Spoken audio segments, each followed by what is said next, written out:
जब magic academy के दो स्टूडेंट्स ने एक दूसरे को ड्यूल के लिए चैलेंज किया, तो किसी ने भी ऐसे नतीजे की उम्मीद नहीं की थी। ग्रे ने एक जादुई ईथर बॉल रिलीज किया जो अपने ओपोनेंट से 100 गुना बड़ा था। अगर प्रोफेसर ने बीच में दखल ना दिया होता, तो दूसरा स्टूडेंट पूरी तरह से तबाह हो चुका होता। ग्रे को देखते हुए उसे समझ नहीं आ रहा कि उसने इतनी ताकत कैसे हासिल की। पहले कभी किसी स्टूडेंट के पास ऐसी जादुई ताकत नहीं देखी गई थी। लेकिन सच तो यह है, ग्रे एक रिग्रेसर है और वो हमेशा से इतना स्ट्रांग नहीं था। ये रही उसकी स्टोरी की शुरुआत। ये इंसानियत के सबसे बड़े हीरोज और उनके डिमोनिक दुश्मन के बीच फाइनल बैटल है। लेकिन इस बार हम किसी ग्लोरीफाइड ओवरपावर्ड हीरो को फॉलो नहीं कर रहे, बल्कि हमारा प्रोटैगनिस्ट बस एक और फुट सोल्जर है जो अपनी ड्यूटी पूरी मेहनत से कर रहा है। एक नीचे दर्जे का रंट होने के नाते एक तीखा लेजर ब्लास्ट सीधे उसके सीने से आर पार हो जाता है। इतना पावरफुल हिट कि वो इसका रेजिस्ट भी नहीं करता और बस इसे गुजरने देता है। और बस यहीं उसकी स्टोरी खत्म हो जाती है। अपने आखिरी पलों में वो अपने साथी सोल्जर्स की तरफ देखता है जो चारों तरफ बिखरे हुए मरे पड़े हैं। और वो तथाकथित सबसे बड़े हीरोज, खैर वो इंसानियत के सबसे बड़े दुश्मन लिक्विडेटर के खिलाफ एक इंटेंस क्लैश में लॉक्ड हैं। हीरोज में चार बहादुर वॉरियर्स हैं, हर एक के पास यूनिक ट्रेड्स और फ्लैशी पावर्स। और फिर है हमारे बॉय जैसे लोग, फुट सोल्जर्स, जो बस बलि के बकरों की तरह फेंके गए हैं। ये लोग बेसिकली एनपीसीज की तरह हैं जो कॉर्नर में खड़े रहते हैं बिना कोई डायलॉग बोले। इनका पर्पस बस मर जाना। उसे अपने बारे में बहुत दुख होता है, सोचता है कि उसने इस वॉर में कितना कम कंट्रीब्यूट किया, काश वो किसी टैलेंट के साथ पैदा हुआ होता। लेकिन जितने भी पावरफुल वो हीरोज हों, उनके पास भी कोई चांस नहीं है। लिक्विडेटर उन्हें खीरे की तरह काट देता है। लिटरली एक सिंगल ब्लो ही काफी था सबको वाइप आउट करने के लिए। पता चलता है कि वो मॉन्स्टर पूरे टाइम अपने शिकार के साथ खेल रहा था। इंसानियत का फेट अब फाइनली सील हो चुका था, या कम से कम ग्रे ली ने तो यही सोचा। तभी उसे याद आता है कि उसका दिल पहले ही टुकड़े टुकड़े हो चुका है, फिर भी वो मरा नहीं है। अगली बात जो वो जानता है वो खंडहरों के बीट खड़ा है। उसके सामने एक सर्वशक्तिमान बीइंग है जो बिल्कुल जीरो कॉन्टेक्स्ट देता है कि क्या हो रहा है। ये मिस्टी ड्यूड दावा करता है कि ग्रे का शरीर पहले ही हील हो चुका है, लेकिन वाइल्ड पार्ट यह है कि उसने खुद को हील किया, वो भी उन पावर्स की मदद से जो हमेशा से उसके अंदर दबी थीं। ये बीइंग आगे कहता है कि ग्रे असल में लिक्विडेटर से कहीं ज्यादा स्ट्रांग है, वही बास्टर्ड जिसने उन सारे हीरोज को सुअरों की तरह काट डाला। लेकिन उसे यकीन नहीं कि ग्रे इस पावर को हैंडल भी कर पाएगा। तो अभी के लिए वो बीइंग हमारे बॉय को अपनी पावर का एक हिस्सा उधार देता है, बस इतना कि लिक्विडेटर को ढेर कर सके। रियल वर्ल्ड में वापस ग्रे की तलवार तुरंत उस सर्वशक्तिमान बीइंग की दी हुई मिस्टीरियस एनर्जी से घिर जाती है। बिना टाइम वेस्ट किए वो इस एनर्जी को टेस्ट करता है कि ये रियल डील है या बस हवा। पता चलता है ये पावर सीरियस पंच पैक करती है, इतना कि लिक्विडेटर असल में ग्रे की स्ट्रेंथ की तारीफ करता है। लेकिन फिर भी ये काफी नहीं है। जैसे ही ग्रे एक और स्ट्राइक के लिए जाता है, बैम, उसे भी आधा काट दिया जाता है बाकियों की तरह। उसके बाइसेक्टेड बॉडी से खून बहता है और लिक्विडेटर अजीब तरह से फिर उसकी तारीफ करता है। वो पहला इंसान है जिसने लिक्विडेटर को इतना पुश किया कि उसे फुल पावर यूज करनी पड़ी। लेकिन लिक्विडेटर को एक और सरप्राइज मिलने वाला है। ग्रे अभी खत्म नहीं हुआ, वो ब्लैकिश एनर्जी उसे फ्यूल कर रही है। उसका लोअर हाफ जो एक सेकंड पहले गायब था, अब रिफॉर्म हो चुका है, पूरी तरह डार्क एनर्जी से बना। ब्रो अब फुल ब्लैक क्लोवर मोड में है अपनी उस मैसिव तलवार के साथ। ये देखने लायक सीन है कि कोई लिक्विडेटर को डगमगा सकता है। दुश्मन के पास कोई ऑप्शन नहीं बचता सिवाय एक हनीकॉम शील्ड उठाने के, अपने सॉरी सेल्फ को बचाने के लिए। ग्रे अब इंसान जैसा भी नहीं लगता। वो अपनी कोलोसल ब्लेड के साथ क्रैश करता है और इम्पैक्ट से हवा में शॉक वेव्स निकलती हैं। शील्ड चमकते टुकड़ों में टूट जाती है और मिस्टर कॉकी को हिट का फुल ब्रंट खाना पड़ता है। अब वो बास्टर्ड सीरियसली सोच रहा है कि जिस चीज से वो फाइट कर रहा है वो इंसान भी है या नहीं। इधर हमारा बॉय खुद से यही सवाल पूछ रहा है, लेकिन अभी के लिए सिर्फ फाइट मैटर्स करती है। और हाँ, ये फ्रीक टफ एज नेल्स है, लेकिन हमारा बॉय भी डिटरमाइंड है कि इसे मैथ करके तोड़ देगा। वो तब तक नहीं रुकेगा जब तक ये खतरा मिट नहीं जाता। वो एक और वाइल्ड स्लैश मारता है और ये क्रीपी बास्टर्ड से गोल्डन ब्लड बहने लगता है। जवाब में वो फ्रीक नेक्स्ट लेवल जुत्सु निकालता है और सेलेस्टियल विंग्स उगा लेता है। लगता है वो टाइम के साथ छेड़छाड़ कर रहा है। दिन रात में बदल जाता है, चांद ऐसा चमकता है जैसे गॉड्स का स्पॉटलाइट हो। ये काफी इंप्रेसिव है और ग्रे इसे मानता भी है, लेकिन इतना इंप्रेसिव नहीं कि उसका कॉन्फिडेंस डगमगा जाए। वो फुल थ्रॉटल जाता है, लिक्विडेटर की गर्दन पर प्रीएम्प्टिव स्ट्राइक लॉन्च करता है, लेकिन सरप्राइजिंगली तलवार पियर्स नहीं करती। उसके आसपास फिर से कोई अजीब शील्ड है। फिर वो बकवास शुरू करता है जो मेरे सर के ऊपर से चली जाती है। अपेरेंटली इस ट्रू डस्क के प्लेन में कुछ भी उसे हर्ट नहीं कर सकता, या कम से कम यही वो बास्टर्ड दावा करता है। वो ग्रे को कहता है कि स्काई की तरफ देखो ताकि पता चले कि वो कितना डीप और खैर हमारा बॉय क्यूरियोसिटी में ऊपर देखता है और एक ब्लाइंडिंग स्टार लाइक चीज देखता है जो इनसेन इंटेंसिटी के साथ चमक रही है। फिर बूम, वो चीज एक डैम मीटियर की तरह क्रैश करती है और ग्रे को एग्जिस्टेंस से ऑब्लिटरेट कर देती है। लिक्विडेटर विजयी खड़ा है उस क्रेटर को घूरते हुए जो पीछे छोड़ गया, लेकिन थैंकफुली वो मिस्टीरियस बीइंग फिर से दिखाई देता है, जस्ट इन टाइम सब कुछ रिवाइंड करने और हमारे बॉय को पास्ट में भेज देता है इकलौते मिशन के साथ, वर्ल्ड को बचाना। बाय द वे उस मिस्टी मैन का नाम है क्रोनोस। अपेरेंटली उसका और लिक्विडेटर का कुछ पुराना हिसाब है, लेकिन कोई हमें बता नहीं रहा कि कैसा। कट बैक टू हमारे बॉय जो अपने रिग्रेशन के बाद एक पीसफुल ग्रीन नेबरहुड में आंखें खोलता है। ये शांत, कूल और ऑनेस्टली बहुत ही फोटोजेनिक है। पता चलता है वो अपने होम टाउन रेनार्डो विलेज में है। न सिर्फ होम टाउन बल्कि इसका पास्ट वर्जन। वो लगभग 15 साल पीछे है। लगता है क्रोनोज ने अपना वादा पूरा किया। ग्रे को टाइम में बैक भेजा गया है वर्ल्ड को बचाने का एक आखिरी शॉट देने के लिए। अचानक उसके हाथ में एक चुभने वाली दर्द क्रॉल करती है। जब वो अपने हाथ की तरफ देखता है तो उसे घाव और उसकी कलाई के चारों तरफ बंधी पट्टियां नजर आती हैं। अब जब वो सोचता है तो ये वो टाइम था जब वो बिल्डर और उसके गैंग के लिए बेसिकली पंचिंग बैग था। लेकिन इस नई जिंदगी के साथ अगर वो अब भी बुली होने देगा तो ये बहुत पैथेटिक होगा। फिर भी उन गाइस से डायरेक्टली फाइट करने का कोई चांस नहीं। ब्रो उनके लीग से बहुत बाहर है। हिंडसाइट में लिक्विडेटर को हराना भी एक सपने जैसा लगता है। एनीवे, उसे अब इन बुलीज से डील करना होगा, वरना वो फिर वही सफरिंग रिलीव करने के लिए डूम्ड है। लगता है ब्रो को ब्रेक नहीं मिल रहा, या मिल रहा है। वो अचानक उसी पुश से टकरा जाता है जिससे वो सबसे ज्यादा डर रहा था। बिल्कुल, ये बेल्डर और उसके गुंडे हैं। चूंकि वो हाल में बोर हो रहे थे, वो हमारे गाय की तलाश में थे अपने गुड ओल्ड फैशन बुलिंग के ट्रेडिशन को कंटिन्यू करने के लिए, जैसे ये उनका नया रिलीजन हो। वो उसके पैरों के पास एक स्पेयर तलवार फेंकते हैं, उसे उठाने का ऑर्डर देते हैं। हमारा बॉय उस तलवार को घूरता रहता है, क्लूलेस। उसे अभी तक समझ नहीं आया कि ये गुंडे क्या चाहते हैं। आखिर 15 साल हो गए तो मेमोरीज थोड़ी हेजी हैं। बिल्डर इस बीच मानता है कि ग्रे जानबूझकर क्लूलेस होने का नाटक कर रहा है, तो वो उसे काइंडली उनके यूजुअल मॉक बैटल्स की याद दिला देता है। ये सुनकर ग्रे जल्दी से इन पेस्टर्स को ब्रश ऑफ करने की कोशिश करता है। ग्रे अपनी घायल हाथ की ओर इशारा करता है। वो इनवाइट के लिए शुक्रगुजार है, लेकिन अफसोस वो ज्वाइन नहीं कर सकता क्योंकि उसका घाव अभी तक ठीक नहीं हुआ है। लेकिन लगता है भाई को इन गुंडों से पीछा छुड़ाने के लिए तलवार उठानी ही पड़ेगी और लड़ना पड़ेगा। वो लोग उसे यकीन दिलाते हैं कि तलवारें पूरी तरह से भोंतरी हैं, तो चोट लगने का चांस बिल्कुल ना के बराबर है। लेकिन ग्रे को यह फीलिंग नहीं छोड़ रही कि चोट लगने का खतरा अभी भी है। चाहे ब्लेड कितनी ही भौंतरी क्यों ना हो, वो तो फिर भी लोहे का टुकड़ा है।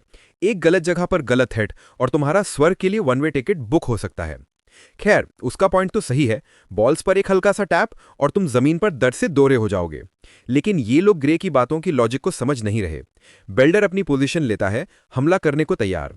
उसे ग्रे का ना सुनना बिल्कुल पसंद नहीं, तो वो गुस्से में सांड की तरह उस पर चार्ज करता है, जैसे ही ड्यूल शुरू करने को बेताब हो। ग्रे को तलवार पकड़ने का टाइम दिया गया था, लेकिन वो अभी तैयार भी नहीं हुआ और बेल्डर पहले से ही उसकी ओर दौड़ रहा है। हमारे भाई को ये बिल्कुल रेडिकुलस लगता है कि ये बंदा इसे मॉक बैटल कह रहा है, जबकि चार्ज कर रहा है जैसे अपनी मां से गुस्सा हो। तभी ग्रे को कुछ याद आता है जो एक पुरानी मिलिट्री डॉक्टर ने उसे बताया था। उसकी तलवारबाजी कभी इंप्रूव नहीं हुई क्योंकि बचपन में उसे एक चोट लगी थी। अब जब वो सोचता है तो शायद यही वो चोट थी जिसने उसकी जिंदगी हमेशा के लिए बदल दी और उसे कमजोर इंसान की तरह जीने पर मजबूर कर दिया। बेल्डर अपनी तलवार के साथ जोर से वार करता है, लेकिन ग्रे एकदम से ब्लर की तरह हट जाता है और उसका वार खाली चला जाता है। सचमुच ग्रे खुद भी हैरान है कि वो इसे डॉज कर पाया। दूसरी तरफ बेल्डर का चेहरा गुस्से से तन जाता है जब वो ग्रे की ऐसी शानदार फुर्ती देखता है। वो एक और वार करता है जिसे ग्रे फिर से डॉज कर लेता है। फिर एक तेज वार ग्रे के पैरों की ओर, जिसे वो आसानी से बचा लेता है। ये बदमाश पूरी कोशिश कर रहा है हमारे भाई को टैग करने की। वो ऐसा लग रहा है जैसे खून का प्यासा इंसान जो अपने दुश्मन को नीचे गिराने के मिशन पर हो। लेकिन ग्रे कोकीन पर चलते निंजा की तरफ फिसलता हुआ बच जाता है। पहले तो ग्रे को लगा कि बेल्डर बस धीमा है, फिर उसे एहसास होता है कि बेल्डर धीमा नहीं हुआ बल्कि वो खुद तेज हो गया है। भाई तो हर बार को इस तरह डॉज कर रहा है जैसे उसे किराया चुकाना हो। बेल्डर के गुंडे भी जो देख रहे हैं उसे इग्नोर नहीं कर सकते। ऐसा लग रहा है जैसे ग्रे कोई पूरी तरह अलग इंसान हो। भले ही उसके पास वो बॉडी नहीं जो पहले थी, लेकिन उसके दिमाग में हर उस लड़ाई की यादें अभी भी हैं जो उसने लड़ी थी। उस सारे अनुभव के साथ उसका शरीर जैसे ऑटो पायलट पर चल रहा है। उसे वार डॉज करने के लिए मेहनत भी नहीं करनी पड़ रही। फिर ग्रे तलवार पकड़ता है ताकि इस तथाकथित मॉक बैटल को जारी रखे जो अब मॉक जैसी फील नहीं हो रही। बिल्डर अपने अहंकार में डूबा हुआ है, ग्रे को अपनी भूतरी तलवार से कुचलने की कोशिश कर रहा है। लेकिन हमारे भाई को बहुत हो गया। वो पहली बार अपनी तलवार घुमाता है। उसकी ताकतवर स्विंग से बिल्डर का हाथ ऐसा दर्द करने लगता है जैसे नरक में जल रहा हो। ये दिखाता है कि बिल्डर कितना पैथेटिक है। अगर ग्रे सच कहे तो उसे खुद को हारा हुआ महसूस हो रहा है क्योंकि वो इतने कमजोर इंसान से लड़ रहा है। लेकिन वो ये भी मानता है कि बेल्डर को जरा भी दया का हक नहीं। वो वही बदमाश है जिसने ग्रे को बुली किया, उसका भविष्य छीना और इतना दुख दिया। तो सारे रिस्पेक्ट के साथ अब ग्रे बेल्डर को उसकी अपनी दवा चखाने जा रहा है। अगले मूव में ग्रे आसानी से बेल्डर के हाथ से तलवार छीन लेता है, उसे तुरंत निहत्था कर देता है। बेल्डर को सिर्फ अपमान महसूस हो रहा है, जबकि ग्रे को एहसास होता है कि ये बंदा जितना वो सोचता था उससे भी बुरा है। वो मौका लेता है और एक ताना मारता है, बेल्डर की तलवारबाजी की अक्षमता का मजाक उड़ाते हुए। एक ही झटके में बेल्डर की तलवार उड़ गई। फिर भी निहत्था होना कोई बड़ी बात नहीं। आखिर बेल्डर ही तो वो था जिसने जोर देकर कहा था कि ये भूतरी तलवारें फाइट में पूरी तरह से सेफ हैं। ग्रे अब पूरी तरह पागल हो गया है। वो तलवार इतनी तेजी से घुमा रहा है कि वो बेल्डर की स्किन को काट देती है और खून बहने लगता है। जैसे ही हालात की गंभीरता समझ आती है, बेल्डर के घुटने कमजोर पड़ जाते हैं और वो ढह जाता है। रुको जरा, ग्रे को लगा था कि वो भोंतरी तलवार इस्तेमाल कर रहा है, तो फिर ये बदमाश खून कैसे बहाने लगा? जब वो अपनी तलवार को चेक करता है तो पाता है कि वो वाकई भोंतरी है। हालांकि अगर ये तेज तलवार होती तो ये बंदा शायद सचमुच मर गया होता। अब चलो स्थिति से ध्यान ना भटकाएं। ग्रे तलवार को सटीकता से घुमाता है, बेल्डर के कई दांत तोड़ देता है और उसकी नाक से खून की धार बहने लगती है।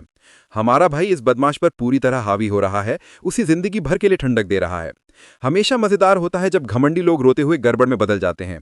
लगता है ये इतना काफी है कि बेल्डर को बाकी की जिंदगी के लिए सबक सिखा दे। ओ शायद मैंने जल्दी बोल दिया। इस बदमाश ने अभी तक सबक नहीं सीखा। वो अपने गुंडों को ऑर्डर देता है कि वो हमारे भाई को पकड़ लें और उसकी ऐसी हालत करें कि वो पूरी तरह टूट जाए।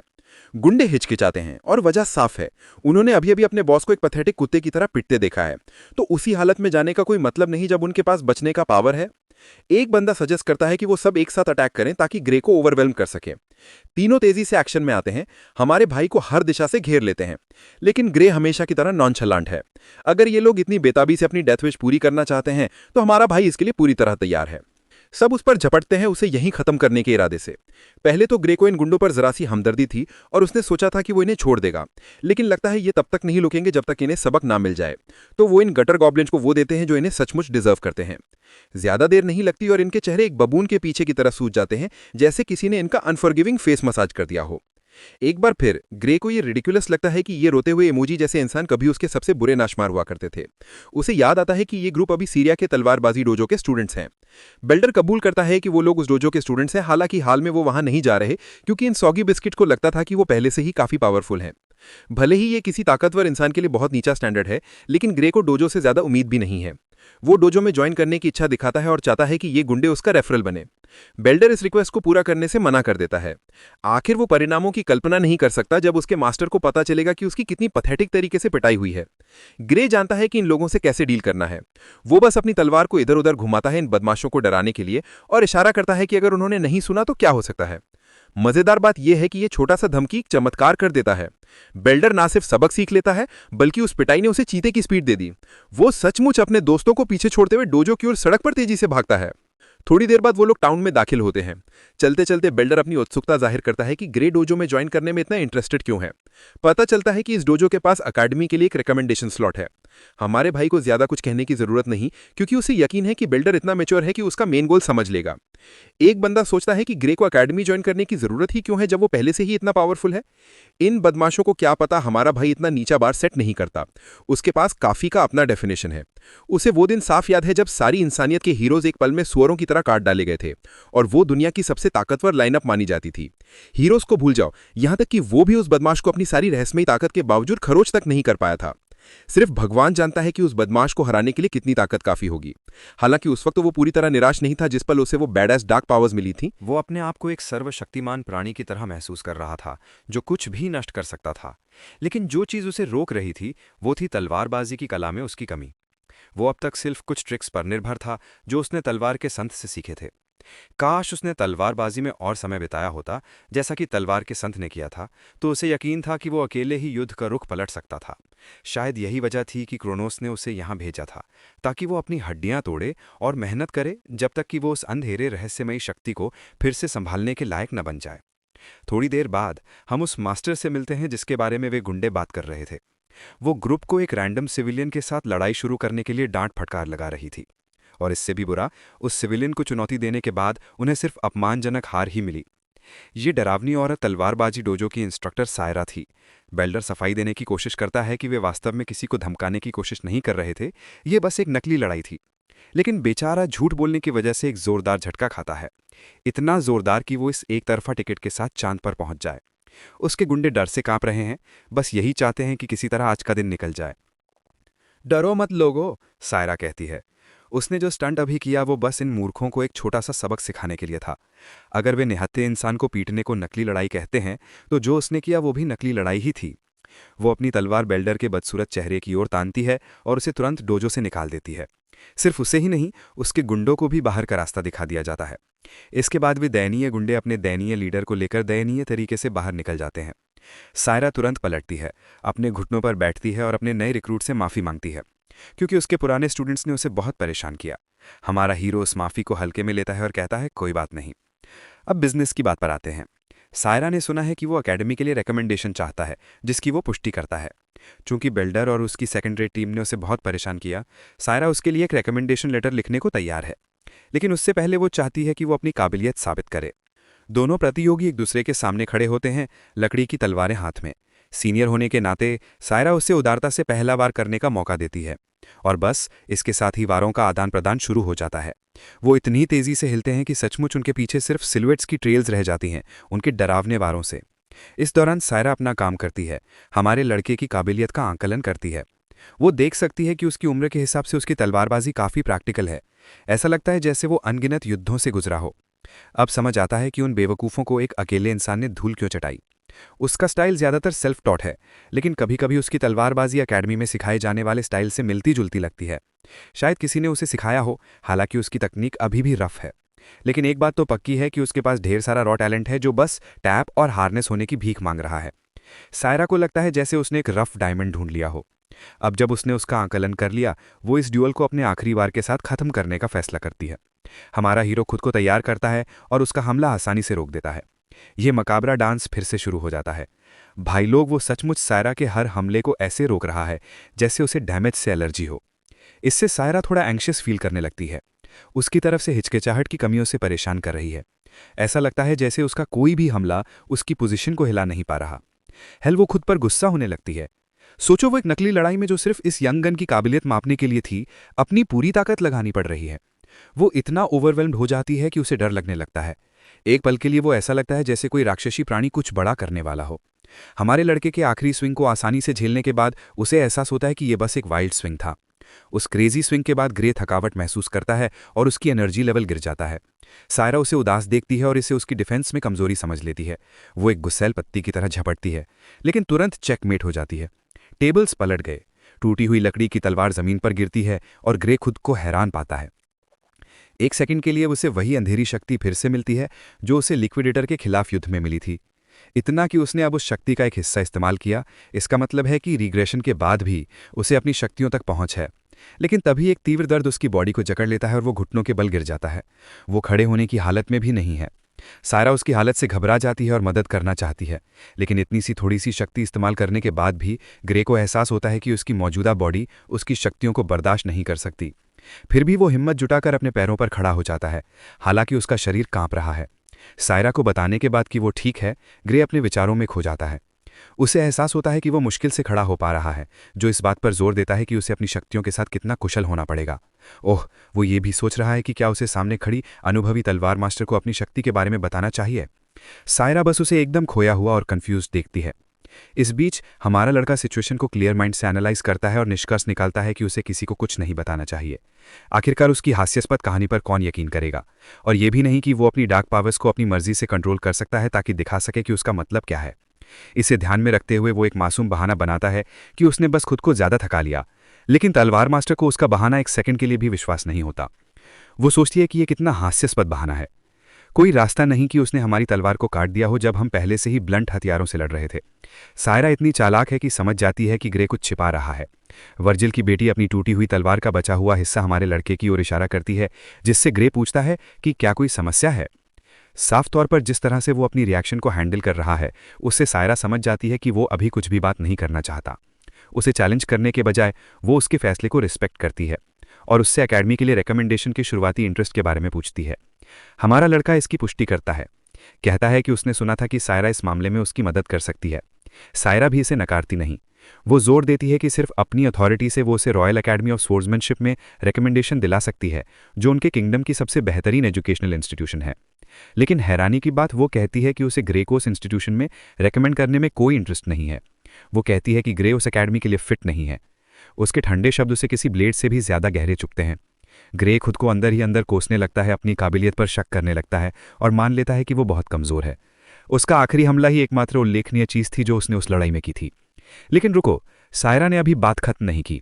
वो अपनी बात आगे बढ़ाती हुई कहती है कि रॉयल एकेडमी जाने के बजाय इस लड़के को वर्ल्ड यूनियन एकेडमी जाना चाहिए। क्या प्लॉट ट्विस्ट है ये रेवलेशन उसे किसी ट्रक से टकराने से भी ज्यादा जोर से लगता है। हालांकि रॉयल एकेडमी हमारे देश की सबसे बेहतरीन है, लेकिन वर्ल्ड यूनियन एकेडमी पूरी दुनिया में टॉप पर है। ये इंस्टीट्यूशन तलवार मास्टरी का शिखर मानी जाती है।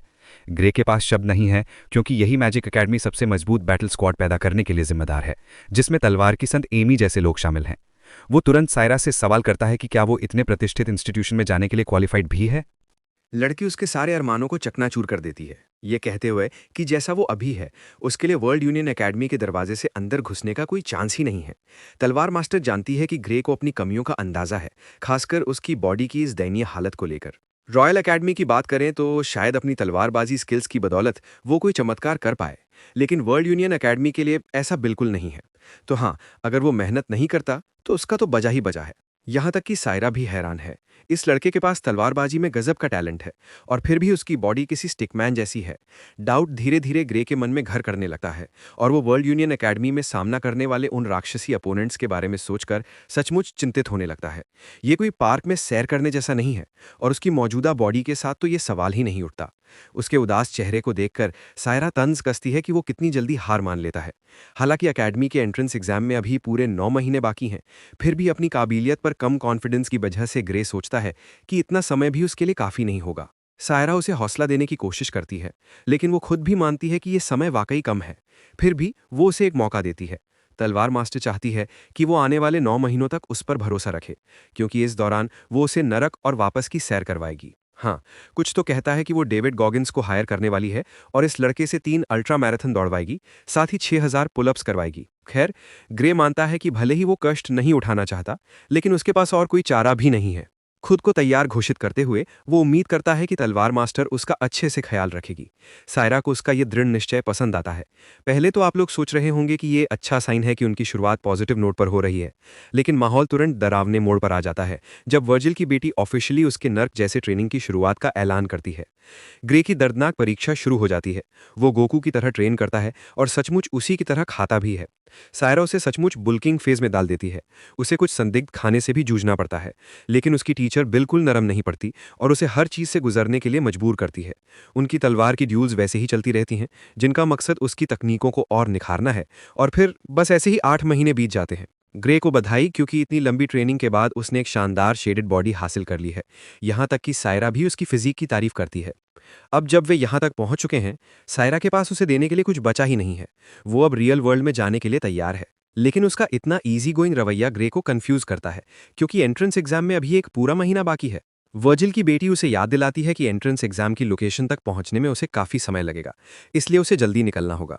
आभार के आखिरी टोकन के तौर पर सायरा उसे एक पैसों का बैग देती है, ताकि उसका सफर आसान हो और महीने भर के खर्चे कवर हो सकें। अब ये है एक रियल टीचर, लेकिन हमारे लड़के को अभी भी इतनी जल्दी जाने का आइडिया अच्छा नहीं लगता। सायरा का जबरदस्ती वाला रवैया उसे दुखी करता है, क्योंकि उसे लगता है कि उसकी टीचर उसे बोझ की तरह दूर धकेल रही है। उसके जवाब पर मुस्कुराते हुए सायरा सोचती है कि वो सिचुएशन को कॉम्प्लिकेट कर रहा है। अचानक ग्रे पास में एक ओगरे के नेस्ट की अफवाह का जिक्र करता है, जिससे सायरा का ध्यान तुरंत उसकी ओर जाता है। वो ये भी बताता है कि गांव में सिक्योरिटी गार्ड्स की कमी की वजह से वो पूरी तरह असुरक्षित है। तलवार मास्टर नेस्ट की मौजूदगी की पुष्टि करती है, जो हाल ही में डिस्कवर हुआ था। साथ ही वो मुस्कुराते हुए कहती है कि कुछ बुरा नहीं होगा। अगर वर्स्ट केस सिनेरियो हो तो उन्हें बस रॉयल कैपिटल की मदद पर निर्भर रहना होगा। हालांकि ग्रे चिंतित है, सायरा सोचती है कि उसका एकमात्र फोकस बिना किसी भटकते विचारों के अपना एग्जाम देना होना चाहिए।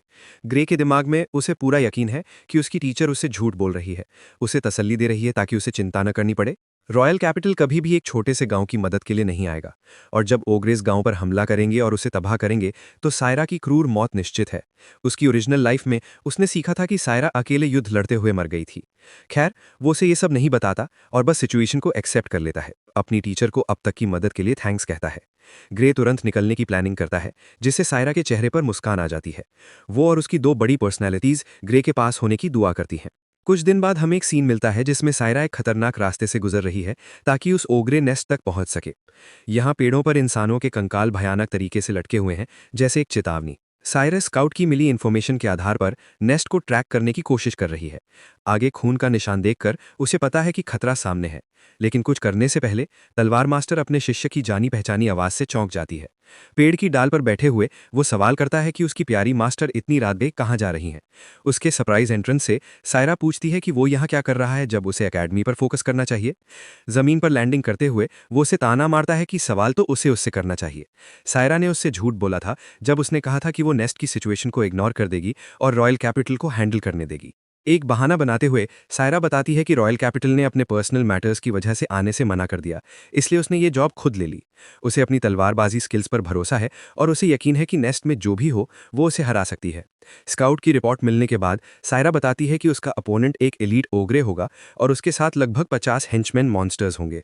वो जानती है कि इतनी संख्या में मॉन्स्टर से लड़ना मुश्किल होगा, लेकिन ये उसे रोक नहीं रहा। वैसे ग्रे भी मानता है कि एक एलीट ओग्रे इतना मजबूत नहीं है कि सायरा जैसी औरत को हरा सके, लेकिन ओग्रेज की खासियत उनके दिमाग और उनकी भारी संख्या में है जो उस नेस्ट में मौजूद हैं। अगर वे सायरा को घेर लेते हैं और ओवरवेल्म कर देते हैं तो वो निश्चित रूप से मर जाएगी। इसके अलावा हमारे लड़के को एक बात पूरी तरह यकीन के साथ पता है। अपनी पिछली जिंदगी के ज्ञान की वजह से वो जानता है कि सायरा को अकेले इस मिशन पर भेजना उसे मौत के मुंह में धकेलना जैसा है, और आखिर में गांव भी तबाह हो जाएगा क्योंकि कोई प्रोटेक्टर नहीं बचेगा। यही वो डार्क फ्यूचर है जो उसने पहले अनुभव किया था। इसे ध्यान में रखते हुए युवा शिष्य अपनी मास्टर के साथ टीम बनाने की रिक्वेस्ट करता है, लेकिन उसकी मास्टर इतनी दयालु नहीं है।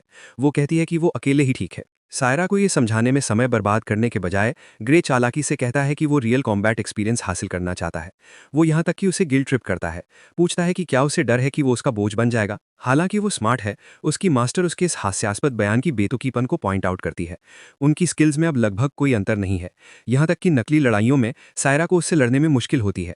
फिर भी सायरा अपने शिष्य को याद दिलाती है कि रियल बैटल पूरी तरह अलग होती है, खासकर जब बात ऐसी मॉन्स्टरस नेस्ट की हो। इस टास्क में भारी खतरा है, यही वजह है कि वो नहीं चाहती कि ग्रे अपनी जान को जोखिम में डाले, कम से कम तब तक जब तक उसके पास और कॉम्बैट एक्सपीरियंस ना हो। उसकी ये दृढ़ता सुनकर शिष्य का दिल टूट जाता है। आखिरकार सायरा अपनी बात से टस से मस नहीं हो रही थी, तो वो आखिरी रास्ता अपनाता है, एक आइडिया। कि वो अपनी मास्टर के साथ एक आइडिया शेयर करना चाहता है। पहले तो सारा हैरान होती है, लेकिन फिर ग्रेस सीधे सीधे उसे एक फाइट के लिए चैलेंज करता है, यह वादा करते हुए कि वो उससे सुला देगा और फिर अकेले उस ओग्रे का सामना करने जाएगा। सिचुएशन तनावपूर्ण हो जाती है। शिष्य ने अपनी मास्टर को एक रियल बैटल के लिए चैलेंज कर दिया है। अपनी तलवार उसकी ओर तानते हुए ग्रे उसके जवाब का इंतजार करता है। ये देखकर कि उसका स्टूडेंट उतना ही जिद्दी है जितनी वो खुद है, सायरा हार मान लेती है। वो नहीं चाहती कि ग्रे अकेले जाए, इसलिए वो उसके पहले वाले सुझाव पर लौट आती है कि वे दोनों साथ जाएं। उसे बस इतना चाहिए कि ग्रे एक टुकड़े में वापस आए। और हाँ, ये वन पीस रियल है। दोनों एक साथ मिलकर जंगल में मॉन्स्टर्स का सामना करने के लिए निकल पड़ते हैं। रात और गहरी हो जाती है और आखिरकार मास्टर और शिष्य उस नेस्ट की लोकेशन ढूंढ लेते हैं। इंटेलिजेंट मॉन्स्टर्स अपने एनवायरनमेंट का फायदा उठाते हैं। उन्होंने ऐसा नेस्ट बनाया है जिसमें अगर कोई यहां तक चैलेंज करने की हिम्मत करता है तो बच निकलने की कोई गुंजाइश नहीं है। सायरा सोचती है कि ये क्रीचर्स अपनी काबिलियत पर काफी कॉन्फिडेंट होंगे, जबकि ग्रे का तर्क है कि ये उनके लिए और भी नुकसानदेह है क्योंकि उन्हें बहुत सावधानी से लड़ना होगा। सुरक्षित दूरी से ऑब्जर्व करते हुए सायरा को हैरानी होती है। बॉस कहीं दिखाई नहीं दे रहा, जिससे वो सोचती है कि शायद वो अपने टेंट में छिपा हो। अगर ऐसा है तो ये उनके लिए अच्छा है, क्योंकि इससे वे एलीट ओग्रे से सामना करने से पहले कई हेंचमैन को मार सकते हैं। बैटल स्ट्रैटेजी डिस्कस करने के लिए सायरा अपने स्टूडेंट को इंस्ट्रक्ट करती है कि वो एक साइड से मॉन्स्टर्स को टारगेट करे, जबकि वो दूसरी साइड कवर करेगी। प्लान को तुरंत एग्जीक्यूट करते हुए दोनों अपनी तलवारें हाथ में लेकर एक्शन में कूद पड़ते हैं। शोडाउन शुरू हो जाता है। इससे पहले कि मॉन्स्टर्स सिचुएशन को समझ पाएं, सायरा पहले ही उनके ऊपर चढ़ जाती है, एक क्लीन हेडशॉट मारते हुए, जिससे क्रीचर का सिर फुटबॉल की तरह जमीन पर लुढ़क जाता है। पहले मॉन्स्टर के ढेर होने के साथ बाकी सब अपनी भाषा में गड़गड़ाते और दहाड़ते हैं। पूरा ग्रुप गुस्से में आ जाता है और इंट्रूडर्स को मारने के लिए अपने हथियार तैयार करके मर्डर मोड में चला जाता है। लेकिन इससे कोई फर्क नहीं पड़ता, क्योंकि हमारा लड़का बीस्ट मोड में है। जिस तरह से वो उस होड़ को काट रहा है, ये लड़का अकेला ही एक आर्मी है, एक साथ कई मॉन्स्टर्स को क्रॉस कट कर रहा है। एलिगेंट सायरा भी कम नहीं, वो अपने पापा वर्जिल से सीखी गई इंप्रेसिव स्किल्स दिखा रही है। दोनों मिलकर रुकने का नाम नहीं ले रहे। ग्रे और सायरा एक दूसरे की बैक परफेक्टली कवर करते हैं। कुछ ही मिनटों में नजर आने वाला हर मॉन्स्टर उनके लिए बस एक बॉडी काउंट बन जाता है। वैसे सायरा ग्रे की इस रियल बैटल में अटल डिटर्मिनेशन से काफी इंप्रेस्ड है। वो पहले कभी इतना तैयार नहीं दिखा।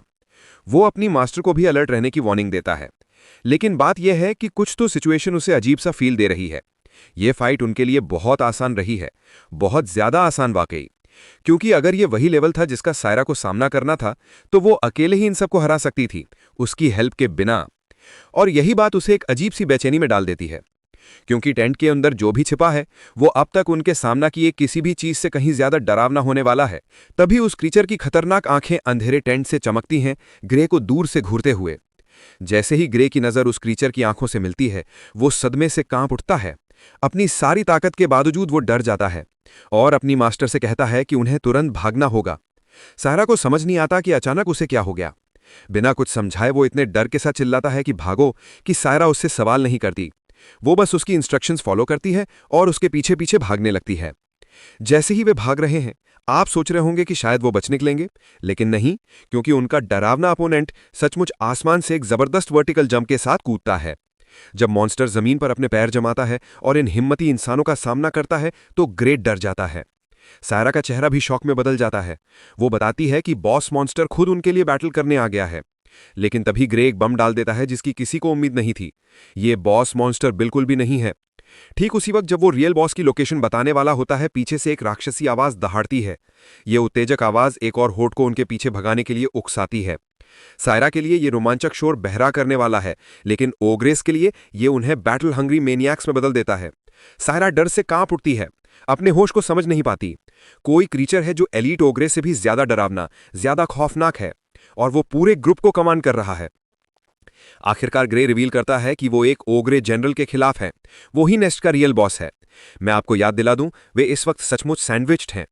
एक तरफ एलीट ओग्रे उनके भागने की राह रोक रहा है, पीछे लौटना भी ऑप्शन नहीं, क्योंकि वहां एक बड़ा होड़ उनका इंतजार कर रहा है, साथ में नेस्ट का रियल बॉस। सायरा अपनी हैरानी जाहिर करती है, ये पूरी तरह जानते हुए कि उनके लेवल पर भी वो ऐसे मॉन्स्टर का सामना नहीं कर सकते। उनकी जीत की एकमात्र उम्मीद है कि वो सामने वाले एलीट ओग्रे को मारकर भाग निकले। तो वो ठीक वही करती है, उस बीस्ट पर चार्ज करती है और अपनी तलवार को उसके खिलाफ भिड़ा देती है। इस बैटल को जीतने के लिए डिटरमिन्ड वो ओपनिंग का फायदा उठाती है और क्रीचर की बॉडी पर एक तीखा कट मार देती है। खून उस कट से फूट पड़ता है। आमतौर पर यह एक अच्छा साइन होना चाहिए, लेकिन उसकी चिंता और बढ़ जाती है जब वो देखती है कि वो घाव फिर से ठीक हो रहा है। इस बीच हमारा लड़का अकेले ही दर्जनों मॉन्स्टर से भिड़ रहा है और ओग्रे जनरल की काबिलियत के बारे में अपनी नॉलेज शेयर करता है। जाहिर है कि उसकी दहाड़ मॉन्स्टर्स की ताकत और रिकवरी स्पीड को काफी बूस्ट करती है। बेसिकली वे एक स्टेरॉइड्स पर चल रहे एलीट ओग्रे के खिलाफ है। यहां तक कि एक नॉर्मल ओग्रे को ढौसाना भी इतना मुश्किल है कि ग्रे को भी मेहनत करनी पड़ रही है। एक मॉन्स्टर को काटते हुए वो सायरा को उसकी बैक कवर करने के लिए कहता है। वो बस उसे थोड़ा और वक्त बैटल को डिले करने की इंस्ट्रक्शन देता है, जिससे सायरा क्वेश्चन करती है कि उसके पास कौन सी मिरेक्युलर स्ट्रैटेजीज हैं। इस पर हमारा लड़का बताता है कि ऐसी सिचुएशन में उनका सिर्फ एक ऑब्जेक्टिव है, और वो है सबसे बदसूरत वाले को मारना, उस बास्टर्ड को जो अपने होठ के पीछे छिपा है। सर्वाइवल की फाइट शुरू हो जाती है जब ग्रे अपनी तलवार को एक मॉन्स्टर के खिलाफ भिड़ाता है, अपनी नाराजगी जाहिर करता है कि वो घिर गया और फ्लैंक किया जा रहा है। वो एक स्लैश को डिफ्लेक्ट करता है और एक और गुस्सेल मॉन्स्टर को अपनी ओर टारगेट करते देखता है। वो दुश्मनों को काटते हुए आगे बढ़ रहा है, अपने सामने एक साफ रास्ता बनाने पर फोकस करता है ताकि वो अपने ऑब्जेक्टिव तक पहुंच सके। लेकिन लापरवाही में वो इतनी ताकत इस्तेमाल करता है कि उसकी तलवार सचमुच चकनाचूर हो जाती है। ये वाकई परेशानी की बात है, क्योंकि अब वो उस एक हथियार के बिना रह गया जिस पर उसे भरोसा था। वो एनहांस्ड ओग्रे के डाउनवर्ड स्लैश को डॉज करता है और अपनी स्पेयर तलवार निकालने पर ध्यान देता है। हाँ, ये अब तक का सबसे स्मार्ट मेन कैरेक्टर है। दूसरी तलवार कैरी करना मतलब तैयार रहना। खैर, ग्रे चिंतित है कि उसकी ये तलवार ज्यादा देर नहीं टिकेगी। उसकी रेस्क्यू में उसकी मास्टर अपनी स्पेयर तलवार उसकी ओर उछाल देती है, जिससे उसे जीत का एक और चांस मिलता है। दोनों स्पेयर तलवारों के साथ उसके पास अब बेटर फाइटिंग चांस है, लेकिन फिर भी ये हर एक मॉन्स्टर को मारने के लिए काफी नहीं होगा। इन मॉन्स्टर्स को मारते हुए ओग्रे जनरल तक पहुंचने में बहुत ज्यादा रुकावट है। अपनी काबिलियत पर भरोसा करते हुए ये बंदा पागलपन की हद तक चला जाता है, एक सुपर स्पीड स्लैश छोड़ता हुआ। अपने दुश्मनों को उसका आगे बढ़ने का मोमेंटम तब टूटता है जब एक ओग्रे उस पर हमला करने की कोशिश करता है। लकीली वो डॉज करता है और फिर जल्दी से उस हमले को ब्लॉक कर देता है। फाइट उसे थका रही है, लेकिन फिर भी उसने सामने वाले मॉन्स्टर्स को डील करने में काफी प्रोग्रेस कर लिया है। ओग्रे जनरल को खतरा महसूस होता है और वो दूसरी राक्षसी दहाड़ छोड़ने का फैसला करता है। ग्रे के डर के लिए अब और ताकतवर हुए क्रीचर्स को एक और स्ट्रेंथ बूस्ट मिल जाता है। ये लड़का अब बिल्कुल अच्छा टाइम नहीं बिता रहा, क्योंकि उसे अब और ज्यादा स्ट्रगल करना पड़ रहा है। ग्रे को एहसास होता है कि ओग्रे जनरल इतना इंटेलिजेंट है कि वो उसकी स्ट्रैटेजी को भांप लेता है। अब जब उसे पता है कि ये इंसान क्या करने की कोशिश कर रहा है, ओग्रे जनरल बार बार दहाड़ता है ताकि अपने मिनियंस को लड़ने के लिए उकसाए। एक हमले को ब्लॉक करते हुए ग्रे मॉन्स्टर्स को धकेलता हुआ सीधे आगे बढ़ता है मॉन्स्टर्स का एक होर्ड उसका स्वागत करने के लिए तैयार है। हर एक से बढ़ने के बजाय वो उन लोगों को काटता है जो सीधे उसके रास्ते में हैं, लेकिन फिर भी इससे उसके शरीर पर खरोंचे और चोटें आ जाती हैं। खून का स्नान उसे थका रहा है, क्योंकि वो उनके अंतहीन हमलों की बौछार से गुजरने के लिए स्ट्रगल कर रहा है। अपनी गार्ड डाउन करने की गलती में एक ओग्रे उसे टैकल करता है और उसे जमीन पर पिन कर देता है। चीजें उसके लिए वाकई बहुत खराब दिख रही हैं, क्योंकि ओग्रेस के पास वो ठीक वही हैं जहां वे उसे चाहते थे। लकीली चूंकि वे इतने गुस्से में हैं, उन्होंने आपसी कोऑपरेशन की समझ खो दी है, क्योंकि उनमें से एक बिना सोचे अपने ही एक साथी पर स्लैश कर देता है। ग्रे अंदर ही अंदर समझता है कि उनकी स्ट्रैटेजी शायद उसकी तलवारों को कमजोर करने की है। जब वो अपने विचारों में खोया है, एक गीगाचैड ओग्रे उसका सिर कुचलने के लिए एक पावरफुल पंच लोड करता है।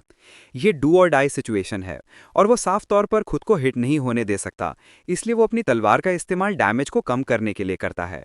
लेकिन फिर भी भाई लोग, वो सिर्फ उस इम्पैक्ट फोर्स से जमीन पर भारी क्रैश के साथ उछाल दिया जाता है। अपनी जिंदगी के किनारे पर होने के बावजूद ये बंदा अपनी टूटी फूटी हालत में फिर भी उठने की कोशिश करता है। यही है एक बैडएस की डेफिनेशन। पिछले हमले ने उसकी स्पीयर तलवार को तोड़ दिया और अब उसके पास सिर्फ एक तलवार बची है, साथ ही दर्जनों ओग्रेस और उनका बॉस। एक बार फिर सिचुएशन उसके फेवर में नहीं है।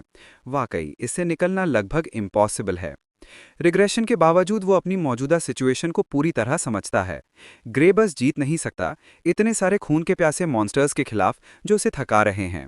इसलिए वो अपनी बैटल स्ट्रैटेजी बदल देता है, अपनी मास्टर से चिल्लाकर कहता है कि वो भाग जाए, जबकि वो अभी भी उनके लिए डीकॉय बन सकता है। सायरा ये सुनती है और मुस्कुराती है, उसे ऐसा ट्रीट करने से इनकार करती है। वो अभी भी उस ताकतवर एलीट ओग्रे से भिड़ रही है। लेकिन ग्रे को समझ नहीं आता कि वो अभी भी लड़ने के लिए इतनी डिटर्मिन्ड क्यों है। वो उसे भरोसा दिलाता है कि वो भाग जाए, क्योंकि वो जल्द ही उसका पीछा कर लेगा। लेकिन सायरा उसके सुझाव को ठुकरा देती है, ये खौफनाक खुलासा करते हुए कि वो भागने की काबिलियत खो चुकी है। उसकी जांघ पर एक गहरी चोट लगी है, जिसने ग्रे की उम्मीदों को राख में बदल दिया। अब ये रास्ता भी ऑप्शन से बाहर है। अब कोई और रास्ता नहीं बचा सिवाय अपनी मौत की ओर बढ़ने के। अपनी तलवार को गुस्से में लहराते हुए वो सोचता है कि वो रिग्रेशन क्यों हुआ। इतने भारी मकसद को सहन करने के बावजूद सब कुछ अब खत्म होने वाला है। दुखद रूप से हमारे लड़के की आखिरी तलवार भी चटक गई और टुकड़े टुकड़े हो गई। फिर भी वो खुद को इनकार में पाता है। हथियार खोने के बावजूद ग्रे इसे अपनी जिंदगी का अंत मानने से इनकार करता है। काश वो भविष्य की उस शक्ति का इस्तेमाल कर पाता, वो खतरनाक काबिलियत जो लिक्विडेटर से मुकाबला कर सकती थी और उसे नुकसान पहुंचा सकती थी। अगर वो इसे एक पल के लिए भी इस्तेमाल कर सके तो ये मॉन्स्टर्स टुकड़े टुकड़े हो जाएंगे। उस वक्त के फीलिंग को मजबूती से विजुलाइज करते हुए वो अपनी टूटी हुई तलवार लोड करता है, एक मेडिटेटिव स्टेट में प्रवेश करता है, और जब वो अपनी आंखें फिर से खोलता है, ग्रे अब वो कमजोर लड़का नहीं रहता।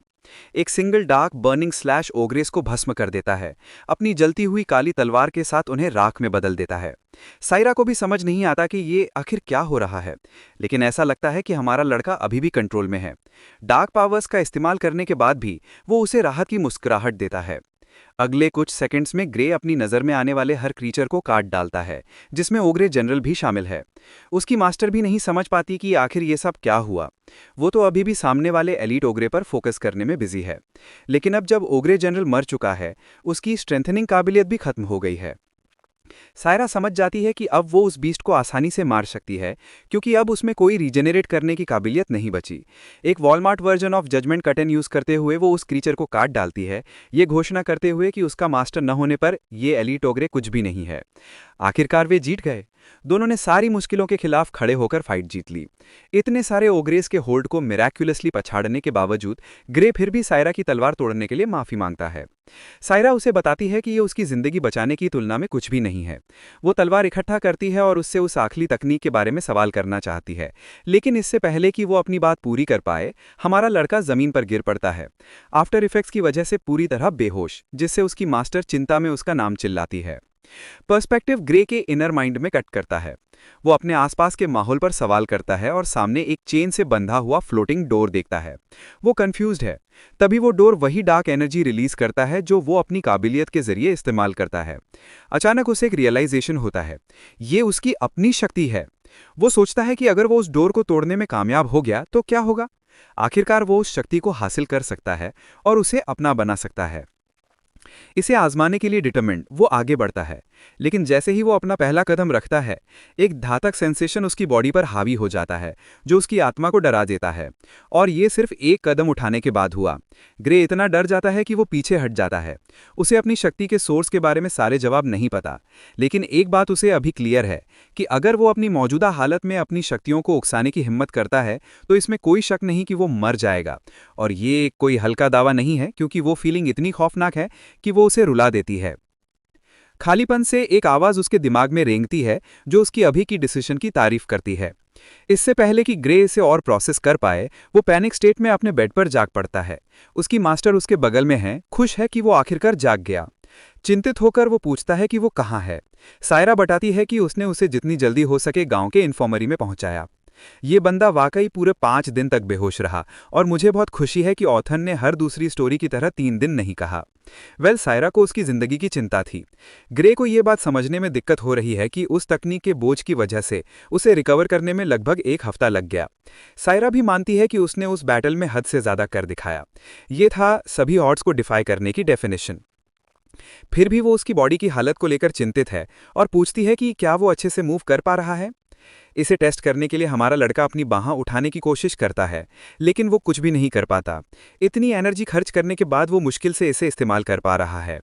लेकिन जैसा वो अभी है, इस चोट के साथ वो तलवार पकड़ने की हालत में नहीं है। वैसे सच कहूं तो वो कुछ और भी नहीं कर सकता, तो उसे ये प्रॉब्लम जल्दी ठीक करनी होगी। फिर उसकी बाह पर बैटल के बाद बचा हुआ निशान है। सायरा उसकी हालत को लेकर चिंतित हो जाती है, जानते हुए कि वो अपनी बॉडी को मूव नहीं कर पा रहा। ग्रे पुष्टि करता है कि वो अभी बिल्कुल हेल्पलेस है। उसकी मास्टर भी मानती है कि उसकी बाह इतनी जल्दी नॉर्मल नहीं होगी, ये रिवील करते हुए कि उसकी बांह की हर एक हड्डी टुकड़े टुकड़े हो चुकी है। ये खुलासा हमारे लड़के को हैरान कर देता है, क्योंकि अजीब तरह से उसे कोई दर्द महसूस नहीं हो रहा, और ये वाकई उस जादुई पोषण ट्रीटमेंट की वजह से है जो उसे दिया गया। ग्रे का जबड़ा नीचे गिर जाता है, क्योंकि ये चीज़ें बहुत ही डैम महंगी होती हैं, और सायरा ने उस पर एक इस्तेमाल कर दिया। सायरा बताती है कि इसमें चिंता की कोई बात नहीं, क्योंकि गांव के मुखिया ने खुद उन्हें इसके लिए रिवॉर्ड दिया था। लड़के को अपने कानों पर यकीन नहीं होता। वो तो गांव के मुखिया को पर्सनली जानता भी नहीं, और फिर भी उसे उनके खर्चे पर जादुई पोषण मिल गया। सायरा सोचती है कि वो इतना डेंस है कि अपनी सिचुएशन को समझ ही नहीं पा रहा। तो वो साफ शब्दों में कहती है, ग्रे अब ऑफिशियली गांव का रक्षक और हीरो है। इससे पहले कि वो इस बात को पूरी तरह पकड़ पाए, गांव का मुखिया अंदर दाखिल होता है और लड़के का अभिवादन करता है, उसके किए हर काम के लिए थैंक्स कहता है। उसके कारनामे की महानता को जाहिर करने के लिए मुखिया उसे याद दिलाता है कि एक ओग्रे जनरल इतना ताकतवर होता है कि उसे हराने के लिए पूरे गांव को एकजुट होना पड़ता है। उस तरह का क्रीचर उनके गांव के लिए खतरा था, और फिर भी एक लड़के ने उसका रास्ता काटते हुए उस मॉन्स्टर को मार डाला और गांव की सेफ्टी सुनिश्चित की। इसके लिए मुखिया आभारी है। ग्रे और उसकी मास्टर की वीरतापूर्ण कोशिशों की वजह से ही उनकी जिंदगियां अब खतरे में नहीं हैं। सारा क्रेडिट लेने में असमर्थ, ग्रे तलक देता है कि वे उसके काम को बढ़ा चढ़ाकर बता रहे हैं, लेकिन मुखिया सोचता है कि ये ग्रे ही है जो अपने किए को कम आंक रहा है। एक पल के लिए सोचते हुए ग्रे उस नतीजे पर रिफ्लेक्ट करता है। उसे लगता है कि शायद मुखिया के शब्द सही हैं। उसकी पिछली जिंदगी याद है। उस जिंदगी में ये जगह ओग्रेज के हमले की वजह से जलकर राख हो गई थी। यही है उसके इस अचीवमेंट की अहमियत। गांव का लीडर उसे लंबा चौड़ा एक्सप्लेनेशन देने को तैयार है कि वो इतना महान क्यों है, लेकिन अभी के लिए वो लड़के के मिशन पर फोकस्ड है, वर्ल्ड यूनियन एकेडमी का एंट्रेंस एग्जाम पास करना। और हाँ, इस बात का जिक्र आने पर ग्रे को अपना असली गोल याद आता है। उसने लापरवाही में अपने एग्जाम से सिर्फ कुछ हफ्ते पहले मॉन्स्टर नेस्ट में क्रीचर्स को मारने का रिस्क लिया। इस बीच बर्बाद हुए सारे टाइम के साथ अब उसके पास एग्जाम के दिन तक सिर्फ 2 दिन बचे हैं, और वैसे वहां तक पैदल पहुंचने में पूरे 3 दिन लगते हैं। उसका बेस्ट ऑप्शन होगा एक घोड़ा इस्तेमाल करना, ताकि वो टाइम पर दूरी तय कर सके, लेकिन वो पूरी तरह कंगाल है और उसके पास घोड़ा खरीदने के पैसे नहीं हैं। अचानक एक रिक्वेस्ट करते हुए वो गांव के मुखिया से सफ़र के लिए घोड़ा उधार देने की गुजारिश करता है। अच्छी बात यह है कि लीडर पहले से ही उम्मीद कर रहा था कि लड़का ऐसी रिक्वेस्ट करेगा, इसलिए उसने उसके सफ़र के लिए सबसे अच्छा घोड़ा पहले से तैयार कर रखा है। सायरा मुस्कुराती है, खुलासा करते हुए कि उनका ओरिजिनल प्लान था कि अगर वो आज जाग भी नहीं पाता तो भी वे उसे ले जाते। कुछ लोग सचमुच आपका सपोर्ट करते हैं, चाहे आप कितनी भी मुश्किल में हो, ठीक वैसे ही जैसे यहाँ ग्रे के दोस्त, और मैं उम्मीद करता हूँ कि हमारी लाइफ में भी हमें ऐसे और लोग मिलें। ग्रे इन्फर्मरी से बाहर निकलता है और देखता है कि पूरा गांव उसका नाम चिल्ला रहा है और उसके एग्जाम के लिए चेयर कर रहा है। वे चाहते हैं कि वो अपना बेस्ट दे, और वे उसे उसके किए के लिए थैंक्स कहने से नहीं डरते। गांव वाले उसे पैसे का एक बैग भी देते हैं। हर किसी ने थोड़ा थोड़ा डोनेट किया ताकि वो एंट्रेंस एग्जाम के लिए अप्लाई कर सके और एकेडमी में खुद को सपोर्ट कर सके। लड़का उन गांव वालों का तहे दिल से शुक्रगुजार है जिन्होंने इतना प्यार और सपोर्ट दिखाया। वो मजाक में कहता है कि अगर वो फेल होकर वापस आया तो बहुत शर्मिंदगी होगी, लेकिन सायरा अपने स्टूडेंट पर बेहद कॉन्फिडेंट है और ये जोर देती है कि एंट्रेंस एग्जाम के लिए अप्लाई करने वाले कैंडिडेट्स में से कोई भी अकेले ओगरे जनरल को नहीं हरा सकता। लेकिन ये सिर्फ एकमात्र चिंता नहीं है। ग्रे को अपनी बांह की चिंता है जो अभी भी खराब है और कोई नहीं बता सकता कि वो कब ठीक होगी। इस पर उसकी मास्टर तर्क देती है कि उसे तब तक अपनी लेफ्ट आर्म का इस्तेमाल करना चाहिए। हालांकि उसकी लेफ्ट आर्म पूरी तरह काम कर रही है, लेकिन वो अपनी राइट आर्म का ज्यादा आदी है। लेकिन उसकी टीचर सोचती है कि उसके स्किल लेवल के साथ ये कोई मायने नहीं रखेगा। ग्रे अपनी चिंताएं शेयर करता है, कहता है कि एंट्रेंस एग्जाम का लेवल इतना ओवरवेलमिंग हो सकता है कि एक आर्म उसका रास्ता रोक सकती है। लेकिन फिर भी सायरा समझती है कि एकेडमी के टीचर्स या एग्जामिनर्स की नज़र बहुत तेज है। जब वे उसका टैलेंट देखेंगे तो वे उसे सिलेक्ट कर लेंगे। लड़का अपने घोड़े पर सवार होता है जबकि उसकी टीचर कॉन्फिडेंटली डिक्लेयर करती है कि वो पास होने वाला है। यही एकमात्र आउटकम है। उसके लिए सब कुछ करने के लिए थैंक्स कहते हुए वो वादा करता है कि वो फेल नहीं होगा। अपनी पिछली जिंदगी में गांव के जलकर नाक हो जाने की याद करते हुए वो खुश है कि इन लोगों को उसके साथ एक और चांस मिला। इस पल से दुनिया बदलने लगी है और वो अपनी नई शक्ति के साथ फ्यूचर को इन्फ्लुएंस करना सुनिश्चित करेगा। अगले सीन में हमारा लड़का आखिरकार अपनी डेस्टिनेशन पर पहुंच जाता है। सामने देखते हुए वो वर्ल्ड यूनियन एकेडमी की भव्यता से आंखें मिलाता है। अरीना में एग्जामिनर एग्जाम टिकट्स की डिस्ट्रीब्यूशन का ऐलान करता है। सारे कैंडिडेट्स अरीना में रहेंगे। देखने से लगता है कि एप्लीकेंट्स की संख्या बहुत ज्यादा है, लेकिन क्लास में सिर्फ 20 लोग ही जगह पाएंगे। वे हर साल सीट्स की बदलती संख्या को लेकर बहस करते हैं, क्योंकि कुछ सालों में एकेडमी ने 50 लोगों को भी एक्सेप्ट किया, जबकि रेयर केस में सिर्फ एक को। तो सिलेक्शन के रूल्स जाहिर तौर पर फिक्स नहीं है। खैर, प्रोफेसर एरियल लाइमलाइट लेती है और सामने आती है। वो एग्जामिनीज को एड्रेस करती है और बताती है कि उन्हें दिखाया जा रहा पेपर कलेक्ट करना होगा। अपनी उंगलियों के एक स्नैप के साथ वो एक येलो वॉर्टेक्स खोलती है जो मैजिकल एनर्जी रिलीज करता है और हर एग्जामिनी के हाथ में ऑटोमेटिकली टिकट्स मैनिफेस्ट कर देता है। हमारा लड़का अपना टिकट कलेक्ट करता है। उसका एग्जामिनी नंबर 513 है, फेंसिंग कोर्स के लिए। प्रोफेसर एरियल आगे जोड़ती है कि उनके टिकट में सिर्फ सबसे क्रिटिकल डिटेल्स हैं, लेकिन इसमें चिंता की कोई बात नहीं क्योंकि हर साल प्रोसेस वही रहता है। वो ये भी कंफर्म करती है कि एकेडमी को किसी की उम्र, जेंडर, नेशनैलिटी या क्लास से कोई मतलब नहीं। दूसरे शब्दों में, उन्हें सचमुच परवाह नहीं कि आप अटैक हेलीकॉप्टर हैं या नहीं। उन्हें उनके नाम जानने की भी ज़रूरत नहीं। जो कैंडिडेट्स पास होने के लिए डेस्टिन्ड है उनसे आगे की इन्फॉर्मेशन मांगी जाएगी, लेकिन यहाँ मौजूद टोटल एग्जामिनीज के लिए ये मायने नहीं रखता। प्रोफेसर एरियल तो ये भी कंफर्म करती है कि अगर कोई फेक नाम देता है तो भी चलेगा। एक बार फिर ये साबित करता है कि एकेडमी को कोई परवाह नहीं।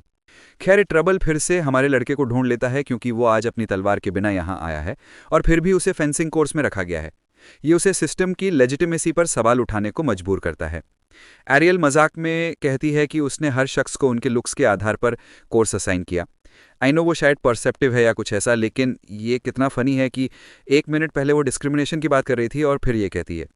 एरियल को अगर कोई कोर्स डिटेल्स गलत हो गई तो उन्हें ठीक करने में कोई दिक्कत नहीं। यहाँ तक कि एग्जामिनीज को भी लगता है कि सिर्फ देखकर कोर्स असाइन करना इम्पॉसिबल है, स्पेशली जब इतने सारे लोग हैं।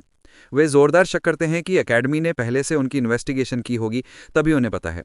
माइंड रीडिंग मैजिक की पॉसिबिलिटी भी सामने आती है। प्रोफेसर एरियल उनकी किसी भी चिंता को एड्रेस नहीं करती। वो सिर्फ इतना नोटिस कर रही है कि कोई भी असाइंड कोर्स के बारे में कंप्लेंट नहीं कर रहा। तो नेक्स्ट वो सबके एग्जाम शेड्यूल का रिवील करने का फैसला करती है। डिटेल तुरंत टिकट पर इम्प्रिंट हो जाती है। ग्रे नर्वस है क्योंकि उसका एग्जाम पहले दिन शेड्यूल्ड है। दिन जिससे उसकी बाह को ठीक होने का कोई समय नहीं मिलता। एरियल खुलासा करती है कि यह एग्जाम सिर्फ एक बार होगा और ये सब कुछ तय करेगा। अगर कोई कैंडिडेट लेट होता है तो तुरंत डिस्क्वालिफिकेशन ही एकमात्र नतीजा होगा। वो ये भी याद दिलाती है कि उनके शेड्यूल सख्त हैं और रिक्वेस्ट पर इन्हें मैनिपुलेट या डिस्प्यूट नहीं किया जाएगा। ये ग्रे के लिए बुरी खबर है जो अपनी रिकवरी के साथ स्ट्रगल कर रहा है। वो अपनी बॉडी से प्रार्थना कर रहा है कि वो कल तक कोई चमत्कार कर दे और उसे ठीक कर दे। अगला दिन आता है और क्या पता, बेचारे की बाह तो जरा भी ठीक नहीं हुई। उसके पास इस कंडीशन में एग्जाम देने के सिवा कोई चारा नहीं है। ग्रे का एग्जामिनी नंबर बुलाया जाता है और वो गुस्से में आगे बढ़ता है। वो खुद को शांत करने की कोशिश करता है ताकि सिचुएशन के बारे में ऑप्टिमिस्टिक रह सके। अपनी लेफ्ट आर्म का आकलन करते हुए उसे कोई दिक्कत नहीं दिखती और अगर वो थोड़ा जोर लगाए तो अपनी राइट आर्म को भी मूव कर सकता है। उसकी मौजूदा स्ट्रैटेजी है कि वो एग्जामिनर के मूव्स को तेजी से ऑब्जर्व करे और उससे एक विनिंग स्ट्रैटेजी ढूंढे। वो एक कैंडिडेट और एग्जामिनर के बीच का मैच देख रहा है। वो कैंडिडेट ब्लाइंडली अटैक करने के लिए दौड़ता है, लेकिन अपनी अटैक के अंत तक एग्जामिनर बिल्कुल अडिग रहता है और कैजुअली खड़ा होकर उसके अगले मूव का इंतजार करता है। कैंडिडेट अपनी तलवार को एक और स्लैश के लिए घसीटता है, लेकिन वो स्ट्राइक भी बेकार है, उसे ब्लॉक कर दिया जाता है। और सिर्फ यही नहीं, एग्जामिनर उसकी तलवार को डिफ्लेक्ट करता है और फिर एक फाइनल ब्लो के साथ उसे उड़ा देता है। उसके शरीर के जमीन पर गिरने के साथ एग्जामिनर एग्जाम का रिजल्ट डिक्लेयर करता है, उसे वेन्यू से बाहर निकलने की इंस्ट्रक्शन देता है। आप लोग शायद सोच रहे होंगे कि शायद ग्रे को कुछ मिल गया, लेकिन मजेदार बात यह है कि यह बंदा सचमुच हार मान लेता है और स्वीकार करता है कि उसकी तो अब बस पिटाई होने वाली है। उसका नंबर बुलाया जाता है और वो अरीना में स्टेप करता है। ग्रे अपनी चांसेस पर रिफ्लेक्ट करता है, समझते हुए कि वो साफ तौर पर एक एग्जामिनर को नहीं हरा सकता जिसने उससे भी बड़े कैंडिडेट को नेस्तनाबूद कर दिया था। अरीना के अंदर हमारे लड़के को पहला मूव करने की आज़ादी दी जाती है। इसके बावजूद वो पूरी तरह समझता है कि ये बैटल वन साइडेड होगी, फिर भी उसे कुछ इंप्रेशन तो बनाना ही है। फाइट शुरू होती है और ग्रे स्ट्राइक करने के लिए दौड़ता है। उसे अपनी मास्टर की सलाह याद आती है, जिसने कहा था कि सिर्फ अपनी बाहों का इस्तेमाल करने के बजाय पूरी बॉडी का यूज करके एक पोटेंट स्लैश डिलीवर करे। उसकी सलाह को मोशन में चैनल करते हुए वो सोचता है कि अपनी राइट आर्म की कमी को पूरा करने का एकमात्र तरीका है कि वो अपनी दूसरी मसल्स का इस्तेमाल करे। और फिर वो पहला स्विंग डिलीवर करता है, जिसे एग्जामिनर आसानी से डॉज कर देता है। अब भी ग्रे को अपने यूजुअल स्टाइल में फाइट करने में स्ट्रगल हो रहा है। आखिरकार भले ही वो अपनी राइट आर्म की कमी को पूरा करने की कोशिश कर रहा हो, ये सच बदलता नहीं है कि वो यहाँ भारी नुकसान में है। एग्जामिनर जवाबी हमला करता है, उसे काटने की कोशिश करता है, लेकिन ग्रे की हैरानी की बात है तलवार बहुत धीमी गति से मूव कर रही है। ऐसा लगता है जैसे वो बिना जल्दबाजी किए उसका ट्रैजेक्टरी पढ़ सकता है। तो हमारा लड़का उस अटैक को सक्सेसफुली ब्लॉक कर लेता है, फिर भी एग्जामिनर की अटैक के पीछे की फोर्स का वजन महसूस करता है। साथ ही वो जज करता है कि एग्जामिनर की टेक्निक सायरा जितनी रिफाइंड नहीं है। तो अगर वो सायरा से सीखी टेक्निक्स पर फोकस कर सके तो शायद उसे एक ओपनिंग एक्सप्लॉइट करने और रास्ता बनाने का मौका मिल सकता है। इस स्ट्रैटेजी को दिमाग में रखते हुए ग्रे पूरी ताकत से इंस्ट्रक्टर को ओवरवेल्म करने की कोशिश में दौड़ता है। और इंस्ट्रक्टर वाकई पीछे धकेला जा रहा है। उसकी स्पीड ही उसकी हार का कारण बन रही है। ग्रे को कॉन्फिडेंस आने लगता है, रियलाइज करते हुए कि वो इस इंस्ट्रक्टर को आसानी से हरा सकता है। उसकी मास्टर के शब्द फिर से उसके दिमाग में चमकते हैं। उनकी तलवारें एक बार फिर भिड़ती हैं, लेकिन ग्रे अपने नए कॉन्फिडेंस के साथ अपने अपोनेंट को फुल डिफ्लेक्ट के साथ ओवरवेल्म कर देता है, बैटल को फिनिश करने के लिए। ग्रे अपनी रिलेंटलेस असॉल्ट जारी रखता है, जबकि इंस्ट्रक्टर पेस का कंट्रोल हासिल करने की पूरी कोशिश करता है। हालांकि ग्रे ने अपोनेंट की टेक्निक को भांप लिया है, हैंडीकैप के साथ उसे न्यूट्रलाइज करना अब भी टफ टास्क है। वो स्पीड गैप को एक्सप्लॉइट करता है और एक स्ट्रेट स्टैप करता है, लेकिन वो कर्व हो जाता है।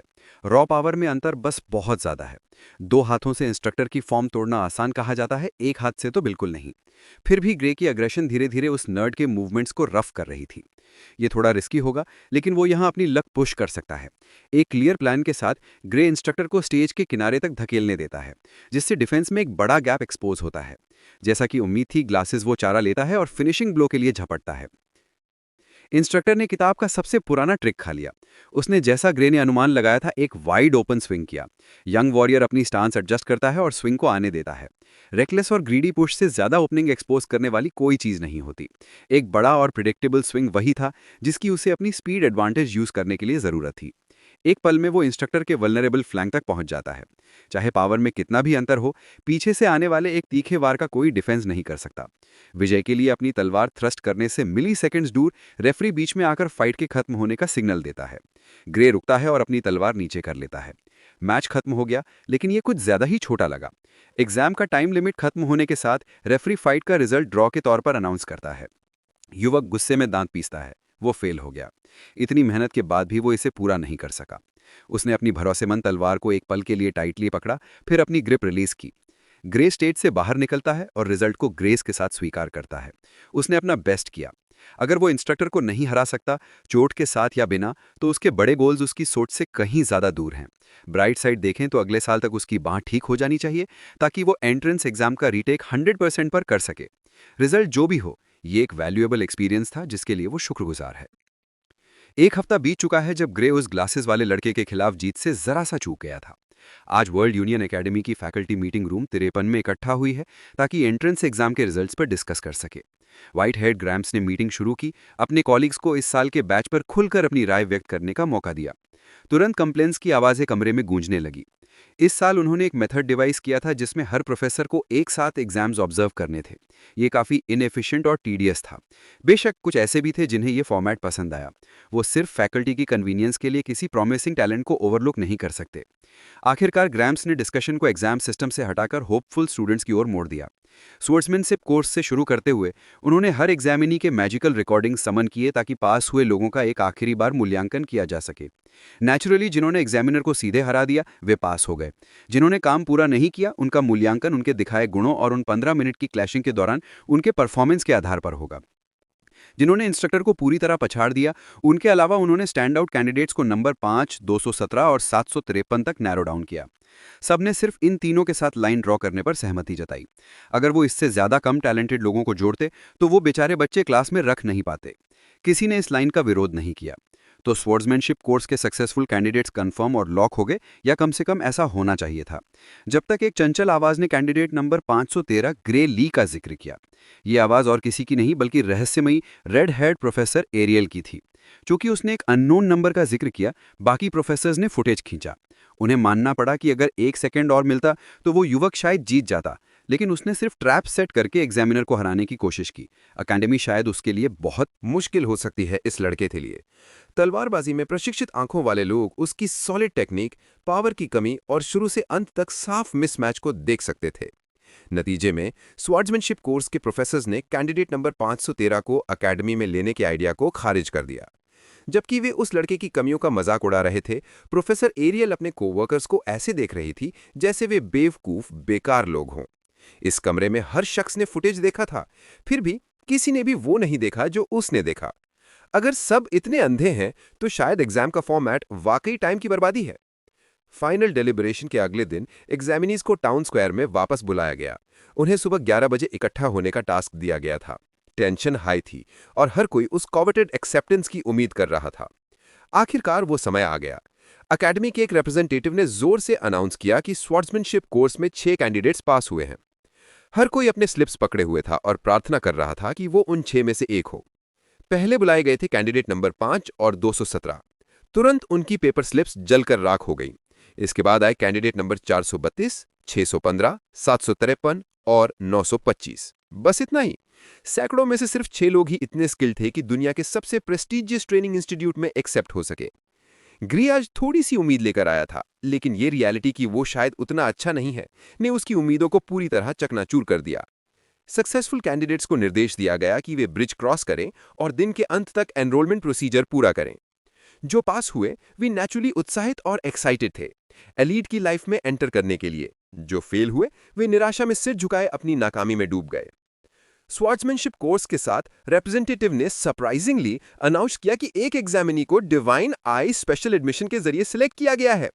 बेशक ये और कोई नहीं बल्कि कैंडिडेट नंबर 513 ग्रे मदर फ्रिकिंग ली है। उसकी पेपर स्लिप पहले आए लोगों से अलग शेड में जलती है। चमकदार नीली लॉ ने अनिवार्य रूप से सबका ध्यान खींच लिया।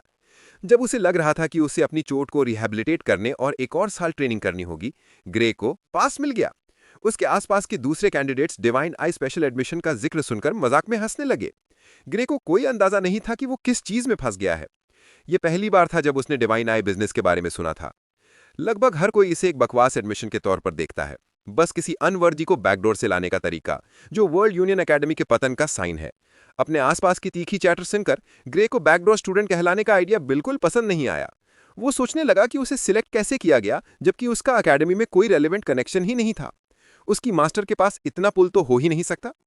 जब फेल हुए लोग एक लड़के का मजाक उड़ा रहे थे जिसे डिवाइन आई के जरिए एडमिट किया गया, एक बंझा बूढ़ा साधु उन्हें लंबे समय से चली आ रही ट्रेडिशन का अपमान करने के लिए डांटता है।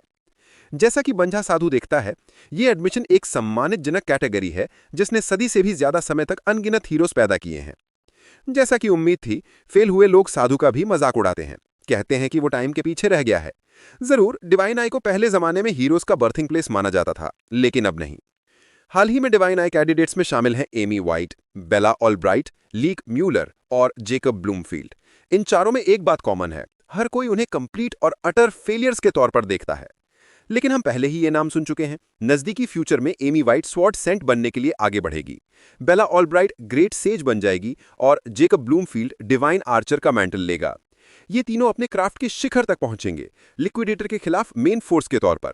अब ग्रे का नाम भी इन लेजेंड्स के साथ लिया जाएगा। जो पास हुए उनका स्वागत किया गया और उन्हें यूनिफॉर्म्स दी गईं जिन्हें बदलना था। एंट्रेंस सेरेमनी जल्द ही शुरू होने वाली थी और रुकीज को मेन ऑफिस के सामने प्लाजा में असेंबल करना था। ग्रे ने अपनी नई ड्रिप ट्राई की और ये परफेक्ट फिट थी। उसका ब्लैक ब्लेजर जिसमें गोल्ड और अकेडमी का क्रेस्ट जड़ा हुआ था, क्लीन एज हेल था। वो डिफीटेड फील करने से अपने बैचमेट्स के साथ डैपर फील करने लगा। जब वे प्लाजा पहुंचे, कुछ रुकीज कंफ्यूज थे। वहां कुछ भी नहीं था। कंफ्यूजन तब क्लियर हुई जब एक अकेडमी स्टाफ मेंबर माफी मांगते हुए एक्सप्रेशन के साथ उनकी ओर दौड़ा। उसने एक्सप्लेन किया कि सेरेमनी सेट करने में थोड़ी देरी हो गई है क्योंकि कुछ मिक्सअप हो गया था। थैंकफुली इसे फिक्स करने में ज्यादा टाइम नहीं लगेगा। इसके लिए रुकीज को थोड़ा और पीछे हटना होगा ताकि सेटअप रखा जा सके। रुकीज में स्टाफ मेंबर की इंस्ट्रक्शंस फॉलो की और स्केप्टिसिज्म के साथ देखने लगे। मिस्टर स्टाफ नीचे झुके और जमीन के साथ छेड़छाड़ करने लगे। थोड़ी सी प्रिपरेशन के बाद उन्होंने फ्लोर को टच किया और एक पल में एक विशाल मैजिक सर्कल एक्टिवेट कर दिया। अचानक सैकड़ों सीट्स कोलिजियम स्टाइल में मैजिक सर्कल से उभर आईं। रुकीज दंग रह गए। उन्होंने पहले कभी इस स्केल का मैजिक नहीं देखा था। कुछ ही सेकंड्स में प्लाजा एक प्रॉपर अरीना में बदल गया जिसमें सीट्स और एक स्टेज भी था। मिस्टर स्टाफ ने देरी के लिए एक बार फिर माफी मांगी और रुकीज को जहां चाहे वहां बैठने की इंस्ट्रक्शन दी। उस अब्सर्ड मैजिक डिस्प्ले से अभी भी हिलकर वे वैसा ही करते हैं। कुछ ज्यादा नॉलेजेबल रुकीज ने टेलीपोर्टेशन मैजिक के यूज को रिकॉग्नाइज किया जिसने लिटरली एक अरीना स्पॉन कर दिया। ग्रे चुपके से मिडिल रो में बैठ गया। वो समझता है कि ये अकेडमी का स्कूल बिल्डिंग के पास एक ग्रैंडियोस एंट्रेंस सेरेमनी कंडक्ट करने का तरीका है। Way basically world union academy की पावर फ्लेक्स कर रहे हैं। जब सब बैठ गए, कुछ रुकीज ने कमेंट किया कि सीट्स की संख्या थोड़ी सी ज्यादा है। वहां सिर्फ 30 लोग ही अटेंड कर रहे थे, फिर भी सैकड़ों सीट्स थीं। खैर, ऐसा इसलिए क्योंकि जैसा कि वर्ल्ड यूनियन अकेडमी का नाम सजेस्ट करता है, ये इंस्टीट्यूट दुनिया भर से क्रीम ऑफ द क्रॉप इकट्ठा करता है। अगर आप आसमान में देखें तो आपको इसका असली मतलब समझ में आ जाएगा। दर्जनों एयरशिप्स और ड्रैगन कैरेजेस आसमान में उड़ रहे थे, सूरज को ढकते हुए। ऊपर देखते हुए ग्रे ने सबसे बड़े मैजिक एयरशिप रिकॉग्नाइज की, स्ट्रैट क्वीन। वो एक बार इस विशाल बीस्ट पर सवार हुआ था जब वो लिक्विडेटर सबजुगेशन स्क्वाड के लिए कैनन फॉडर था। ये वाकई अपने रेपुटेशन के हिसाब से है। एक सिंपल एंट्रेंस सेरेमनी के लिए इतनी इंपोजिंग चीज लाना न्यूबीज पर फ्लेक्स करने का एक और तरीका है। वर्ल्ड यूनियन अकेडमी को अपनी पावर फ्लॉन्ट करना बखूबी आता है। एक बार जब सारी शिप्स सेफली लैंड कर गईं, तो दुनिया के अपने अपने कॉर्नर्स में सख्त एंट्रेंस एग्जाम पास करने वाले स्टूडेंट्स बाहर निकले। उन्होंने बाकी सीट्स भर दी, स्टैंड्स को पूरा भरते हुए। सबके इकट्ठा होने के साथ अब शुरू करने का टाइम आ गया। जिस स्टाफ मेंबर ने अरीना स्पॉन किया था, उन्होंने उनकी रेस्ट ऑफ द लाइफ की शुरुआत का सिग्नल दिया। सारी फ्लैशी डिस्प्लेज ऑफ इन्फ्लुएंस के बाद एंट्रेंस सेरेमनी हेडमास्टर की एक ब्रीफ स्पीच के साथ आगे बढ़ी। ग्रे अपनी सीट पर थोड़ा बोर फील कर रहा था। भले ही वो दुनिया की सबसे प्रेस्टिजियस अकेडमी में एंटर कर रहा हो, ये पूरी सेरेमनी उसे बस एक और टीडियस असेंबली जैसी लग रही थी। अगला हेडमास्टर ने हर कोर्स के टॉप स्टूडेंट्स को पोडियम पर बुलाया। ग्रे के बगल में बैठा लड़का खड़ा हुआ। ब्लॉन्डी का नाम है लियोन हार्ट, स्वॉर्ड्समैनशिप कोर्स का टॉप स्टूडेंट। जैसे ही वो कॉन्फिडेंटली सीढ़ियां उतरता है, उसके इनक्रेडिबल फीट की गॉसिप फैलने लगती है कि उसने एग्जामिनर को एक पल में हरा दिया था। कुछ तो कहते हैं कि तलवारबाजी में ये रुकी पहले से ही किसी प्रोफेसर जितना अच्छा है। लियोनहार्ड एपियर्स ऐसा लगता है जैसे वो कोई स्पाई हो, जिसे एक असैसिन और एक छोटी लड़की जो माइंड्स पढ़ सकती है के साथ फेक फैमिली शुरू करने का टास्क दिया गया हो। ग्रे इंप्रेस नहीं था, बस थोड़ा क्यूरियस था। अपनी स्पीच शुरू करने से पहले लियोनहार्ड